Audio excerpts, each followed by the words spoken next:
So when do you know when it's time to quit a given workout you're supposed to be doing?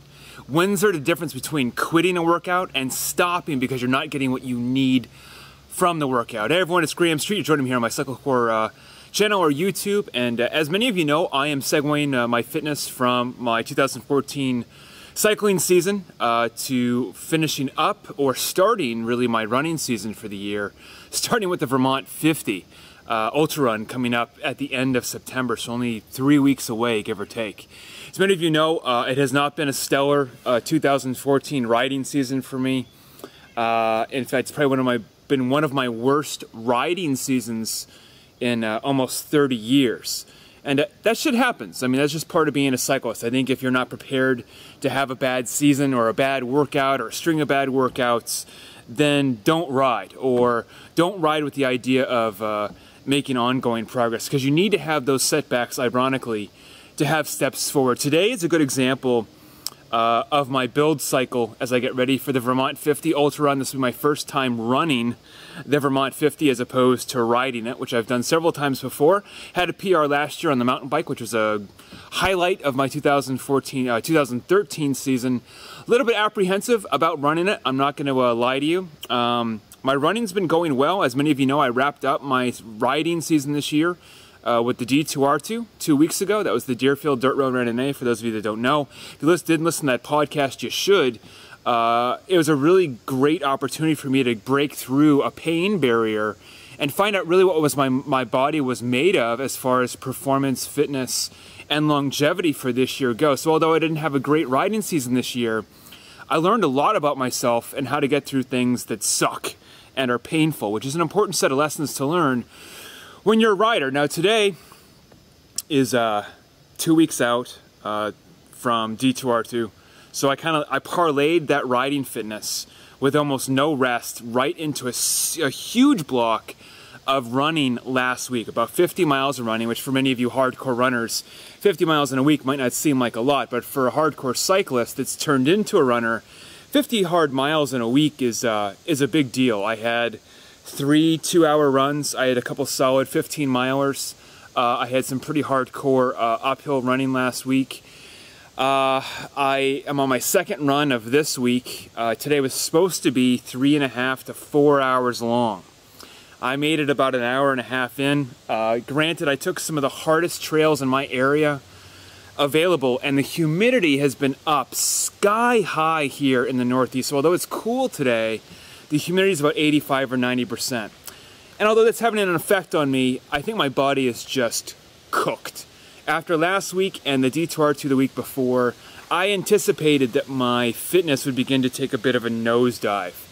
And sure enough, I made it to 10 miles in today and decided to stop my planned workout, which again is the difference between quitting and stopping because the workout's no longer serving your goals. So I'm all for suffering. I'm all for pushing your boundaries. I'm all for you breaking through barriers, but never, and I mean never, at the ongoing expense of breaking your body down to the point where you can't recover for the next key workout. Does that make sense to you? It's important that it does, because many of us begin to push our bodies saying, well, Graeme said the suffering was good and breaking through barriers is good. That's how you get stronger. Well, that's correct. Up until the point your body says, I'm no longer suffering. I am literally losing fitness for every step or every pedal revolution you're taking, no matter how hard you try. And I got my signals today when I was walking, basically running at a pretty moderate to low pace for me, which should have been about 145 beats per minute for my cardiovascular system, and I was pinned at 157 to 160. That tells me that a couple things. My body's not recovered. The humidity is higher than I would prefer. I wasn't breathing very well, and I'm pretty cardio fit right now, so my breathing system should be at a premium right now, and I felt the exact opposite. I was laboring to get air out. In fact, even just giving you this tip right now, my lungs just aren't working right. I don't know if it's the ozone in the air, which we're famous for here in Connecticut, or what, but in any case, that signal, that experience comes to say, I know I'm supposed to do 20 or so miles today. I got to 10. I struggled to do the 10. Now it's time to stop and take a break. And I'm on recovery from yesterday. So again, on paper, I should have been hammering it today, and there's just nothing in my tank. And I think if you can learn that lesson for yourself, that when you're out there and you're suffering and you're fit and you're strong, and you can suffer through and know mentally that, look, I'm still edging myself on here to make progress, then you're doing the right thing. But the second your head begins to click and it begins to say, you know what, I'm not just suffering anymore, I feel like I'm moving backwards, then you have to make a calculated decision. Because all too often, when you cross that line, too often, you're going to begin to reverse your fitness. Remember, we talked about this before. Think about your fitness like a razor blade, okay? And let's say that we take a dull blade and we want to sharpen it. And of course, let's equate the sharpening of the blade to your training. Day 1, day 2, day 10, day 12, different types of workouts, all sharpening that blade as sharp as you can get it on that grindstone. Now, what happens when you keep on looking at the blade and say, man, that's getting really, really, really sharp. And then you keep on trying to sharpen it even further. Well, maybe I can get even sharper. And you cross that line and you don't listen to those signals from your brain and your nervous system, your cardio system. And you keep on trying to sharpen that blade. What begins to happen? It begins to get duller and duller. And then you start to panic. And trust me, I've been there. I've panicked a little bit today. I'll be honest with you. God, I'm 2.5, 3 weeks out from VT50. I got to keep sharpening that blade. I got to run at least 31 or 32 miles or more if I decide to do the 50 miler. I'm way behind on my fitness. I got to keep sharpening. If I kept sharpening today, not only am I going to start to dull my fitness blade, I'm going to probably grind it to a halt and force myself to not be able to train at all for the foreseeable future. Which would you prefer? So again, it comes down to a matter of decisions and experience. Now, obviously there's times where going through suffering is important. And I did that last week. I suffered on some of my runs, but I suffered with strength. I suffered with the knowing that I could push through the barrier and felt good as I was suffering. I know that seems awkward, it seems counterintuitive, but that's a level of experience that you have to gain as an everyday cyclist. My friend, I hope these tips are helpful.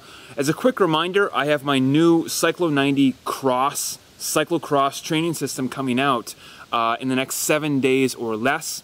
This is a full-fledged 90-day base build peak protocol for cyclocrossers of all levels, from beginner level, if you're first year cyclocrossing, all the way through, elite level performance. So this is a balls out program. It is probably one of the hardest systems I have created to date. It'll take you through a full season. You don't have to use the full 90 days. You can choose to see how far you want to go into your your cross season on your own. When it releases, I'll have a special price for all Cycle Club members. Premium memberships. Premium members get it free, by the way, so if you're not a premium member, you want to get it, plus my in-season, off-season, everything, you can get it with the premium membership today. And then, of course, I'll have it available for a la carte purchasing for those that just want to buy a simple Cyclo-90 cross training system. Keep in mind that I'll be using the Cyclo Iron workouts, which I told you before I would, and several of the Cyclo-90 in-season HIIT sessions that I'll be incorporating into Cyclo-90 Cross. If you already have that, I'll have the plan available for individual purchase and or system purchase if you don't have the videos. And in that, I will remind you about the fact that there will be times during the workouts where you're going to have to use experience more than just what the plan is telling you. And if you know that your body is simply not making forward progress, it's time to cut it. You'll get stronger every moment you do. My friend, I hope that's helpful. I will talk to you soon, and I'll keep you updated here on my training for Vermont 50. So far, I want to feel better.